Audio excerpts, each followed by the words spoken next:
The 40,000 nautical mile Clipper Challenge is not for the frail or the faint-hearted. The race sees people from around the world, many of them sailing novices, taking on the high seas. But I wanted to know, what's driving the local entrants to take part?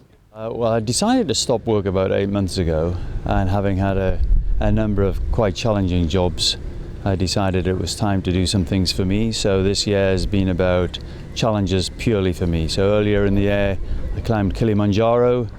I've got a long cycle race coming up, and then I at the same time signed up for 2 legs of the Clipper race, and that's to give me some chance to do things that I've always wanted to do. I've always wanted to do at least one leg of the Round the World race. I followed it before the Clipper Round the World race in the days gone by. I've always wanted to do an ocean crossing. I got to one of those critical birthdays in my life where I thought, if I'm not going to do it now, I'm never going to do it. So this is the year for me, and what an experience to have. The 4-week training programme is itself a gruelling undertaking. From the base in Gosport, sailors have to learn everything about the 70-foot yachts to allow them to survive for months at sea. I think the whole of the training is superb. You know, the first week's training, you get on these boats and you think, wow, you know, this is just amazing, and tiring, because most people, you know, have never lived on board a boat.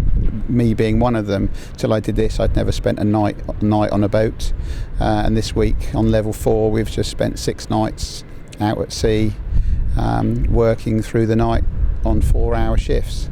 Training's been absolutely stunning. It's been excellent. Challenging because you're always learning new things.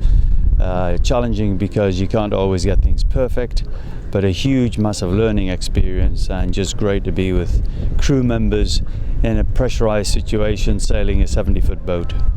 But while the physical and mental hurdles are huge, so is the emotional challenge of leaving loved ones behind. The family are very supportive. I think they initially thought that I should only be doing 1 or 2 legs. I'm doing around the world. So I think they think I'm not mad, but they're very, very supportive. A lot of friends, very, very jealous.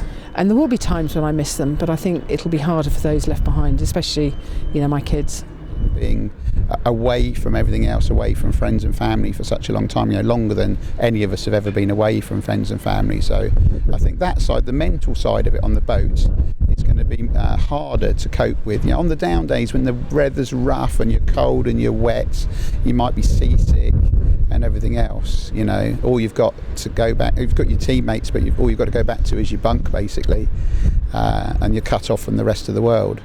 But with so little time left until the crews leave, they'll have to put worries and emotions aside, batten down the hatches and focus on the race ahead. Charlotte Briere-Edney, Solent News Now.